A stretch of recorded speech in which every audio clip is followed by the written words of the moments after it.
آج ہم پڑھیں گے اسلامی تہذیب۔ جیسا کہ ہماری کتاب تہذیب کی کہانی آج کل ہم آپ کو پڑھا رہے ہیں، تو اب ہم نے پڑھنا ہے تہذیب، اسلامی تہذیب۔ اسلامی تہذیب سے مراد وہ تخلیقی تہذیب ہے جس نے اسلامی تعلیمات کے زیر اثر نشو و ارتقا نما پائی ہے۔ اس کی اساس قرآن مجید کی تعلیمات ہیں۔ اس کی رہنمائی حضرت آدم علیہ السلام سے لے کر حضرت محمد مصطفیٰ صلی اللہ علیہ وآلہ وسلم نے کی ہے۔ ایمان اس تہذیب کی جان ہے۔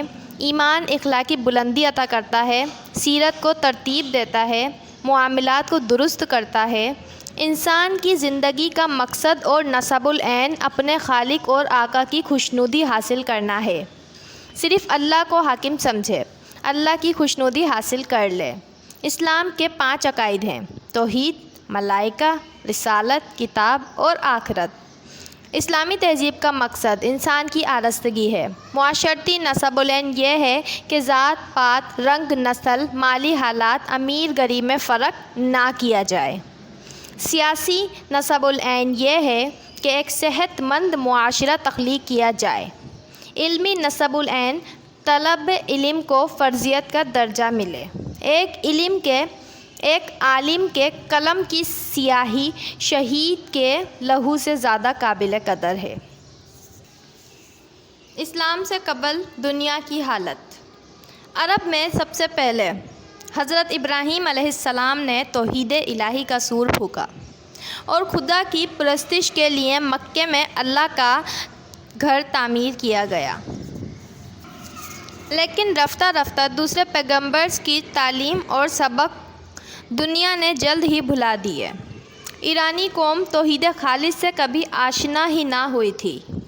راہبوں کا طبقہ حکمرانوں کا تھا، وہ اپنی منمانی کرتے تھے۔ ملک میں کوئی اخلاقی قانون رائج نہ تھا۔ رعایا راہبوں کی پرستش کرتی تھی، ادنیٰ اعلیٰ کا غلام تھا۔ عیسائیت میں بہت سے فرقے پیدا ہو گئے تھے جو ایک دوسرے سے لڑتے رہتے تھے۔ ہندوستان میں بھی شرک پرستی عام تھی۔ دیوتاؤں کو پوجا جاتا تھا اور ان کے لیے انسانوں کی قربانی بھی دی جاتی تھی۔ برہمن نچلے طبقے کو چھونا تک پسند نہ کرتے تھے۔ ایک عورت کئی شادیاں کر سکتی تھی۔ آزاد تناسل کو پوجا جاتا تھا۔ ستی کی رسم تھی۔ بنو اسرائیل بھی تکبر کی انتہا کو پہنچ گئے تھے۔ بنو اسرائیل اپنی قوم کو اعلیٰ سمجھتے تھے، یہاں تک کہ پیغمبروں کی باتوں کو بھی ٹال دیتے تھے۔ حضرت موسیٰ علیہ السلام کو بہت مانتے تھے، لیکن جب حضرت موسیٰ اللہ تعالیٰ کے پاس ہدایت نامہ لینے گئے تو بنو اسرائیل نے گاؤں کی پرستش شروع کر دی۔ بنی اسرائیل سود خور، لالچی تھے، وہ در بدر مارے پھرتے تھے۔ اسلام سے قبل عرب کی حالت۔ عرب اصلاح و ہدایت کا مرکز تھا، تو عرب میں حضرت محمد مصطفیٰ صلی اللہ علیہ وآلہ وسلم کو پیدا اور مبعوث کیا گیا۔ عرب کے عیسائی اور موسائی زیادہ گمراہ تھے۔ عام یہودی صرف حضرت عزیر کو اللہ کا بیٹا کہتے تھے، جبکہ عرب کے یہودیوں کے نزدیک تو ہر یہودی اللہ کا بیٹا یا بیٹی تھے۔ عام عیسائی حضرت عیسیٰ کو اللہ کا بیٹا کہتے تھے، جبکہ عرب کے عیسائی حضرت مریم کو اللہ کی بیوی اور فرشتوں کو اللہ کی بیٹیاں کہتے تھے۔ نعوذ باللہ۔ بت پرستی عرب کا سب سے بڑا مذہب بن چکا تھا۔ ہر قبیلے کے بت تھے۔ صرف خانہ کعبہ میں 360 بت نصب تھے۔ لات اور عزیٰ خاص بت تھے۔ لات کو قبیلہ ثقیف جبکہ عزیٰ کو قریش و کنانہ پوجا کرتے تھے۔ منات مدینے میں تھا۔ ان تینوں بتوں کو خدا کی بیٹیاں کہتے تھے عرب والے۔ حبل سب سے بڑا بت تھا اور خانہ کعبہ کی چھت پر تھا۔ بے حیائی، شراب نوشی، زناکاری، تمام کام عام تھے۔ بیٹیوں کو زندہ دفن کر دیتے تھے۔ جانور کو بغیر ذبح کیے ٹکڑے کر کھایا کرتے تھے۔ عرب میں چراغ کا کسی کو پتہ ہی نہ تھا اور رات ان کی تاریکی میں گزرتی تھی، اسی لیے عرب کا تاریکی زمانہ یا عہد جاہلیت کہا جاتا ہے۔ عرب والوں میں چند خوبیاں بھی تھیں۔ عرب والے مہمان نواز تھے، رحم دل تھے، غیرت مند تھے، عرب طبی موت مرنا پسند نہیں کرتے تھے، بلکہ وہ لڑ کر جان دینے کے خواہش مند تھے۔ وہ غریبوں کا بھی خیال رکھتے تھے۔ کچھ عرب جو تھے ان میں یہ خوبیاں تھیں: سیاسی حالت، چھوٹی چھوٹی ریاستیں تھیں، کچھ بادشاہ بھی تھے۔ یمن، بصرہ، عراق اور شام کے بادشاہ مشہور تھے۔ لوگ ذرا سی بات پر کٹ کر مر جاتے تھے اور خاندانی دشمنیاں چلا کرتی تھیں۔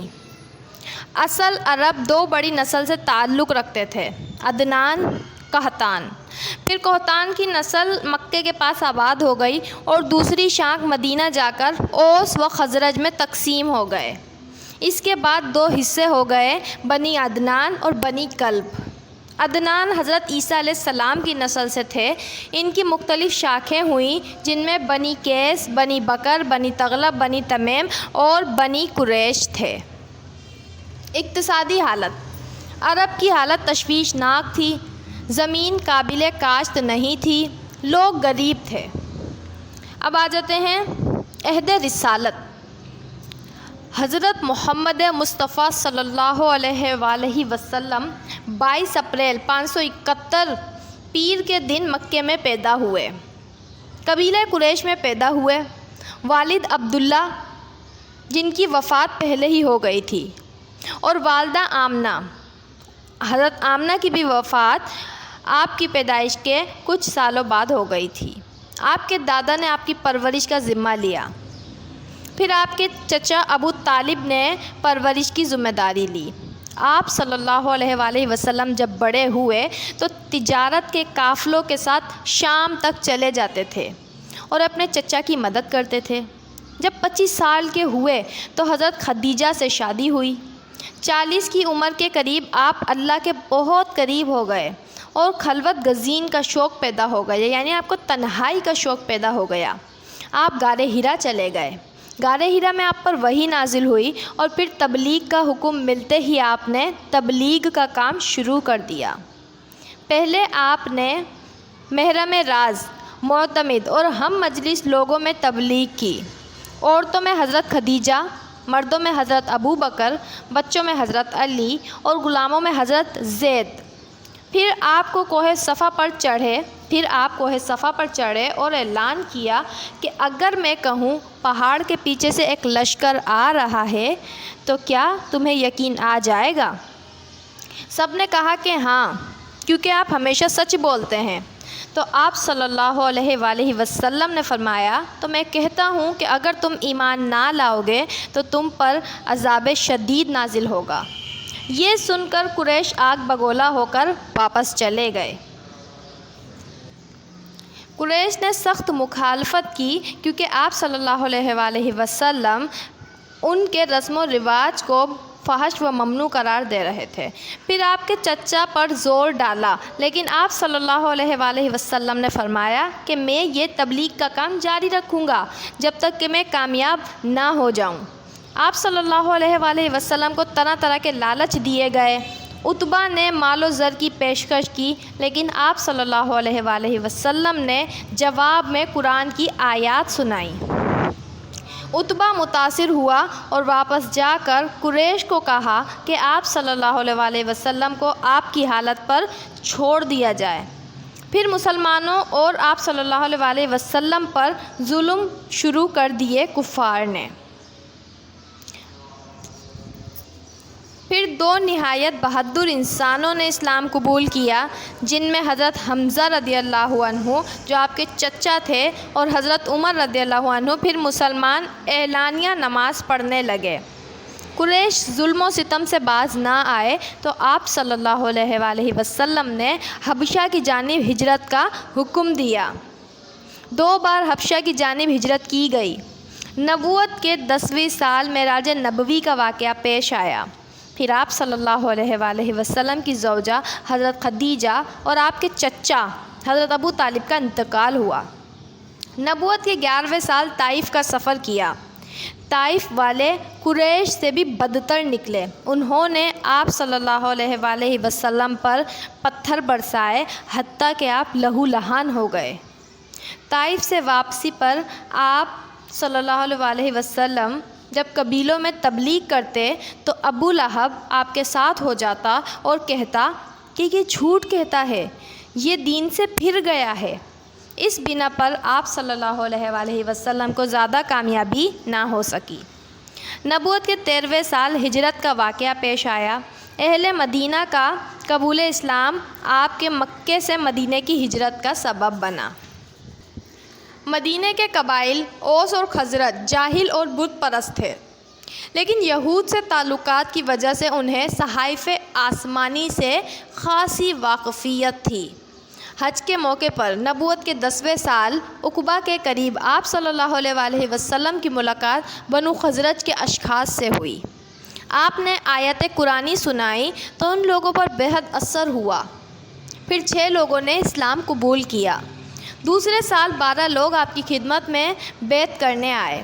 تاریخ اسلام میں یہ واقعہ بیعت عقبہ اولیٰ کہا جاتا ہے۔ پھر مصعب بن عمیر کو ان لوگوں کے ساتھ بھیجا گیا۔ آئندہ سال 72 لوگ بیعت کرنے آئے تو یہ بیعت عقبہ ثانی کہلاتا ہے۔ پھر میثاق مدینہ ہوئی۔ یہ معاہدہ آپ صلی اللہ علیہ وآلہ وسلم نے یہود مدینہ سے کیا۔ اس میں 4 اہم جماعتیں مہاجرین، انصار، منافقین اور یہود تھے۔ اس معاہدے میں یہ دفعات تھے: فدیے کا قدیم طریقہ جاری رہے گا، یہود کو ہر قسم کی مذہبی آزادی حاصل ہوگی، یہود اور مسلمان کے تعلقات دوستانہ ہوں گے، کوئی فریق قریش کو امان نہیں دے گا، مدینے پر حملے کی صورت میں دونوں فریق مدافعت کریں گے، تنازعات و اختلافات کی صورت میں حضور صلی اللہ علیہ وآلہ وسلم کو ثالث بنایا جائے گا۔ پھر مواخات قائم کی، ایک انصاری اور ایک مہاجرین کو بھائی بھائی قرار دیا، یعنی ایک انصاری اور ایک مہاجرین کو بھائی بھائی بنایا۔ دونوں بھائی جائیداد کے حصے دار ہوتے تھے۔ بعد میں جب مہاجرین پہلے مہاجرین جو تھے انہیں وہ بہت زیادہ غربت میں تھے، تب یہ مواخات قائم ہوئی تھیں، پھر بعد میں یہ منسوخ کر دیا گیا تھا۔ پھر غزوات اور جنگیں ہوئیں۔ 6 ہجری میں قریش اور مسلمانوں کے درمیان ایک صلح نامہ ہوا، جس کی شرائط یہ تھی کہ 10 سال تک امن رہے گا۔ اس سال حج کے بغیر مسلمان چلے جائیں گے۔ قریش مکہ کا کوئی شخص اگر مدینہ چلا جائے گا تو اسے واپس کر دیا جائے گا، لیکن اگر مدینے کا کوئی شخص قریش کے پاس چلا گیا تو واپس نہیں کیا جائے گا۔ عرب قبائل جس کے ساتھ چاہیں معاہدہ کریں۔ یہ صلح مسلمانوں کی شکست معلوم ہوتی تھی، لیکن اللہ نے سورہ فتح نازل فرمائی اور اس کو فتح مبین قرار دیا۔ پھر فتح مکہ ہوا۔ 10 ہجری میں حج کے موقع پر آپ صلی اللہ علیہ وآلہ وسلم نے ایک اہم خطبہ دیا اور فرمایا: ہاں، جاہلیت کے سارے دستور میرے قدموں کے نیچے ہیں۔ عربی کو اجمی یا اجمی کو عربی پر فوقیت حاصل نہیں۔ غلاموں سے اچھا سلوک کرو۔ جاہلیت کے تمام خون اور انتقامات باطل کر دیے گئے ہیں، تمام سود باطل کر دیے گئے ہیں۔ عورتوں کے معاملات میں اللہ سے ڈرو۔ تمہارا خون، تمہارا مال، تمہاری آبرو قیامت تک محترم ہے۔ میں تم میں ایک چیز کو چھوڑ کر جاتا ہوں، اگر تم نے اسے مضبوطی سے پکڑے رکھا تو تم گمراہ نہ ہوں گے، اور وہ چیز ہے قرآن مجید۔ اللہ نے ہر حقدار کو اس کا حق دے دیا ہے۔ جو اپنے باپ کو جھٹلائے اور اپنی نسبت کسی اور سے ہونے کا دعویٰ کرے تو اس پر خدا کی لعنت ہے۔ عورت کو اپنے شوہر کے مال سے اس کی اجازت کے بغیر کچھ دینا جائز نہیں۔ مجرم اپنے جرم کا خود ذمہ دار ہے۔ اگر ناک کٹا حبشی غلام بھی تمہارا امیر ہو اور تمہیں خدا کی کتاب کے مطابق لے کر چلے تو اس کی اطاعت کرو، اپنے پروردگار کی اطاعت کرو اور عبادت کرو۔ 12 ربیع الاول پیر کے دن 11 ہجری کو آپ صلی اللہ علیہ وآلہ وسلم اس جہاں فانی سے رحلت فرما گئے۔ شروع میں آپ صلی اللہ علیہ وآلہ وسلم نے خود تبلیغ فرمائی، اور پھر فتح مکہ کے بعد آپ صلی اللہ علیہ وآلہ وسلم نے ہر طرف داعی اور مبلغین روانہ کیے، لوگوں کو تعلیم بھی دی۔ آپ صلی اللہ علیہ وآلہ وسلم نے خود مسجد نبوی کی تعمیر کی۔ آپ صلی اللہ علیہ وآلہ وسلم کی رحلت کے بعد حضرت ابو بکر، حضرت عمر، حضرت عثمان اور حضرت علی رضی اللہ عنہ خلفاء بنے، اور ان کی خلافت کو خلافت راشدہ کہا جاتا ہے۔ خلافت راشدہ ایک دستوری حکومت تھی، یعنی حاکمیت اللہ تعالیٰ کی اور اسی کا قانون جو کہ بدلنے والا نہیں ہے۔ خلفاء عوام پر کوئی فوقیت نہیں رکھتے۔ بیت المال میں خلافت کی آمدنی اکٹھی ہوتی تھی۔ خلیفہ لوگوں سے صلح مشورے کرتے تھے۔ مجلس شورا بھی ہوتی تھی۔ اگر کوئی معاملہ اس مجلس میں طے نہ ہوتا تھا تو عوام کے سامنے پیش کیا جاتا تھا۔ اسلامی ریاست تھی۔ حقوق انسانی کی حفاظت کی جاتی تھی۔ خلافت کا یہ فرض تھا کہ مسلمانوں میں اتحاد پیدا کیا جائے۔ آپ صلی اللہ علیہ وآلہ وسلم کے عہد میں قرآن مجید کی کتابی شکل میں تدوین ہوئی۔ حضرت عمر رضی اللہ عنہ نے اپنے دور خلافت میں 4000 مساجد تعمیر کروائیں، نہریں کھدوائیں، فوجی چھاؤنیاں بنوائیں، سڑکیں بنوائیں، پل بنوائے، مسافر خانے بنوائے، چوکیاں اور حوض تعمیر کروائے۔ اسلام کے ابتدائی دور میں اہل عرب کی اقتصادی اور تمدنی حالت ترقی یافتہ نہ تھی، لیکن پھر مال غنیمت کی فراوانی، تجارت سے اقتصادی زندگی میں انقلاب پیدا ہوا۔ عورتیں مساجد میں خطبے سنتی تھیں اور جنگوں میں حصے بھی لیتی تھیں۔ حضرت عمر رضی اللہ عنہ نے ایک محکمہ مالیت قائم کیا تھا جس کو دیوان کا نام دیا گیا تھا۔ فوجی چھاؤنی کو جند کہتے تھے۔ حضرت ابو بکر رضی اللہ عنہ کے دور میں قرآن مجید کو مجلد شکل میں جمع کیا، لیکن اس کی نقلیں نہیں کروائی گئیں۔ حضرت عثمان کے دور میں نقلیں تیار کی گئیں۔ تدوین حدیث بھی حضرت ابو بکر کے دور میں شروع ہوئی۔ فقہ کی 4 بنیادی ماخذ ہیں: قرآن، سنت، اجماع، قیاس۔ قیاس کو ہم اجتہاد بھی کہتے ہیں۔ حضرت عمر نے تعلیم کو رائج کرنے کے لیے اسکول تعمیر کروائے۔ اب ہم پڑھتے ہیں بنو امیہ دمشق کے عہد میں خلافت اور حکومت۔ حضور صلی اللہ علیہ وآلہ وسلم اور خلفائے راشدین کے بعد بنو امیہ کا زمانہ آتا ہے۔ خلافت بنو امیہ کی بنیاد حضرت امیر معاویہ رضی اللہ عنہ نے ڈالی۔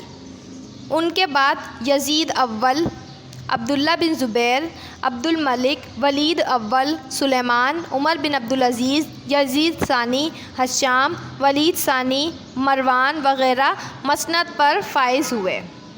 41 ہجری سے لے کر 132 ہجری تک بنو امیہ کے حکمرانوں نے اسلامی ریاست کی صدارت کی۔ اسی دور میں خلافت موروثی ہو گئی اور بادشاہت کا لبادہ اوڑھ لیا۔ خلیفہ کم اور حکمران زیادہ ہو گئے۔ سادی زندگی کو چھوڑ کر حکمران ٹھاٹھ باٹھ کی زندگی گزارنے لگے۔ بنو امیہ کی حکومت یزید کے تخت نشین ہوتے ہی ایک شخصی حکومت میں بدل گئی۔ سلطنت کا نظام 2 حصوں میں بنو امیہ نے کیا: مرکزی اور صوبائی۔ فوج کی تعداد بڑھا دی گئی۔ اسلامی سلطنت کی تمام آبادی 4 طبقوں میں تقسیم کی گئی: طبقہ اول میں حکمران، طبقہ دوم میں نو مسلم، طبقہ سوم میں ذمی، طبقہ چہارم میں غلام۔ تعلیم رائج نہیں تھی۔ شہزادے کو ریگستان بھیجا جاتا تھا۔ عربی زبان اور عربی نظام کی تعلیم دی جاتی تھی۔ تیر چلانا، تیراکی کرنا یہ بھی سکھایا جاتا تھا۔ اموی دور میں صحابہ کی ایک جماعت تھی جن لوگوں نے علم کی اشاعت کی وہ حضرت عبداللہ بن عباس، عبداللہ بن عمر، عبداللہ بن مسعود، حضرت عائشہ، زید بن ثابت، ابو ہریرہ اور انس بن مالک تھے۔ عورتوں نے اعلیٰ تعلیم حاصل کی۔ سیدہ سکینہ، ام الایمن اور رابعہ بصری بھی اسی دور کی روحانی ہستیاں ہیں۔ بنو امیہ کے دور حکومت میں فقہ و حدیث کی کتابیں لکھی گئیں۔ قرآن پر زبر زیر پیش یعنی اعراب بھی لگائے۔ طب و کیمیا نے بھی ترقی حاصل کی۔ ادب، شاعری، خطابت کو بھی فروغ حاصل ہوا۔ فن تعمیر نے بھی ترقی حاصل کی۔ یزید کے عہد میں خانہ کعبہ کی عمارت کو نقصان پہنچا، پھر حضرت عبداللہ بن زبیر نے پرانی عمارت کو منہدم کر کے ایک نئی عمارت تعمیر کروائی۔ پھر عمارت کا احاطہ وسیع ہوا تو عبد الملک نے اس عمارت کو گروا کر نئی عمارت بنوائی اور پھر ہر سال دمشق کے شہر سے ایک غلاف کعبہ تیار ہو کر آنے لگا۔ بنو امیہ کے عہد میں اسلامی سکہ رائج ہوا، نغمہ اور موسیقی کو بھی فروغ ملا۔ اب جانتے ہیں بنو عباس کے عہد میں خلافت عباسیہ کا قیام 749 میں عمل میں آیا۔ ابو العباس عبداللہ صفا خاندان بنو عباس کا پہلا خلیفہ بنا۔ پھر خطبہ دیا۔ ابو العباس صفا نے بے حد خون ریزی کی۔ صفا لقب تھا اور صفا کے معنی ہیں خون ریزی۔ پورے خاندان امیہ کا نام و نشان مٹانے کا تہیہ کر لیا تھا اور چن چن کر لوگوں کو قتل کیا۔ بنو امیہ کے ایک شہزادے کے علاوہ اور کوئی نہ بچ سکا۔ 754 کو وفات ہوئی۔ پھر بھائی تخت خلافت ہوا، ابو جعفر منصور تخت خلافت ہوا۔ ابو جعفر نے تعمیری کام بھی کروایا۔ پھر آتا ہے ہارون رشید۔ ہارون رشید اول حکمرانوں میں شمار ہیں۔ عظیم تر بادشاہ کہا جاتا ہے۔ دنیا کا ہارون کے دور خلافت میں بہت ترقی ہوئی۔ دنیا کے نزدیک یعنی ہارون کے دور خلافت میں بہت ترقی ہوئی۔ اسلامی علوم و فنون نے ترقی حاصل کی، رعایا خوش رہتی تھی۔ مامون رشید، ان کے عہد میں تعلیم و ترقی کی بلندیاں عروج کو پہنچ گئیں۔ اب آتا ہے بر صغیر پاک و ہند میں مسلمانوں کے عہد حکومت میں ہندوؤں اور مسلمانوں کے میل ملاپ نے ایک نیا تمدن پیدا ہوا، امن قائم ہوا۔ دونوں قوموں کے اختلاط سے ایک نئی زبان وجود میں آئی جسے اردو کہا جاتا ہے۔ جلیل القدر صوفیہ اس ملک میں پھیل گئے۔ داتا گنج بخش محمود غزنوی کے دور میں لاہور تشریف لائے، قدیم بزرگوں میں شمار کیا جاتا ہے۔ اسلام کی اشاعت کی، کشف المحجوب کتاب لکھی، کشف الاسرار بھی آپ نے لکھی۔ آپ نے اپنی علاقائی زبان پنجابی میں تبلیغ کی۔ بتایا گیا کہ آپ کے سلسلہ تعلق جنیدیہ یعنی حضرت جنید بغدادی کی نسبت سے تھا۔ یہی سلسلہ بعد میں قادریہ کہلایا۔ سلسلہ چشتیہ مشہور قدیم ترین ہر دل عزیز سلسلہ، اسلام کی اشاعت کی۔ دکن اور بنگال میں بر صغیر میں اس سلسلے کی ابتدا معین الدین چشتی اجمیری سے ہوئی۔ خواجہ قطب الدین بختیار کاکی، بابا فرید گنج شکر، شیخ نظام الدین اولیاء اور شیخ علاء الدین صابر اسی سلسلے سے تعلق رکھتے تھے۔ معین الدین سیتان میں پیدا ہوئے، بر صغیر پاک و ہند میں داخل ہوئے اور اجمیر میں مقیم ہوئے۔ وہاں علمی مرکز قائم کیا اور اسلام کی تبلیغ کی۔ سلسلہ سہروردیہ بر صغیر میں حضرت شیخ بہاؤالدین زکریا ملتانی نے بنیاد رکھی۔ ملتان میں پیدا ہوئے، شیخ شہاب الدین سہروردی کے مرید تھے۔ سلسلہ قادریہ داتا گنج بخش اسی سلسلے سے منسلک تھے۔ جنیدیہ سلسلہ جس سے حضرت غوث اعظم محی الدین عبد القادر جیلانی متعلق تھے، بعد میں ان کی نسبت سے سلسلہ قادریہ کہلایا۔ سلسلہ نقشبندیہ سلسلہ بر صغیر میں خواجہ باقی اللہ کے ہاتھوں قائم ہوا۔ عوامی معاملات میں دلچسپی لی۔ مریدوں میں شیخ احمد سرہندی بہت مشہور ہوئے۔ شیخ احمد موسوم مجدد الف ثانی، اسلامی علوم کے ماہر، روحانی صلاحیتوں کے مالک۔ آپ نے وحدت الوجود فلسفے کو رد کر دیا اور یہ ثابت کرنے کی کوشش کی کہ مخلوق اور ذات مطلق میں مطابقت کی گنجائش نہیں۔ شریعت پر زور دیا اور اسی لیے مجدد الف ثانی کا لقب ملا۔ مجدد الف ثانی اس ذات کو کہتے ہیں جس نے دوسرے 1000 سال میں اسلام کا احیاء کیا۔ آپ ایک دلیر مجاہد تھے۔ اسلام اور کفر ایک دوسرے کی ضد ہیں۔ آپ کے اس اعلان نے مسلمانوں کو مذہبی اور سیاسی قوم کے طور پر محفوظ کر دیا۔ وفات 1624 میں ہوئی۔ اسلامی صوفیہ نے اسلام کو تیزی سے پھیلایا۔ انہوں نے موسیقی کو بھی فروغ دیا کیونکہ وہ سماع کو پسند کرتے تھے۔ بر صغیر پاک اور ہند میں اسلامی تہذیب کے 2 اہم ادوار ہیں، عہد سلاطین اور عہد مغلیہ۔ باقی ہم پڑھیں گے، ہماری کتاب کا اختتام ہونے ہی والا ہے۔ اگلی ویڈیو میں ہماری کتاب کا اختتام ہو جائے گا جس میں ہم پڑھیں گے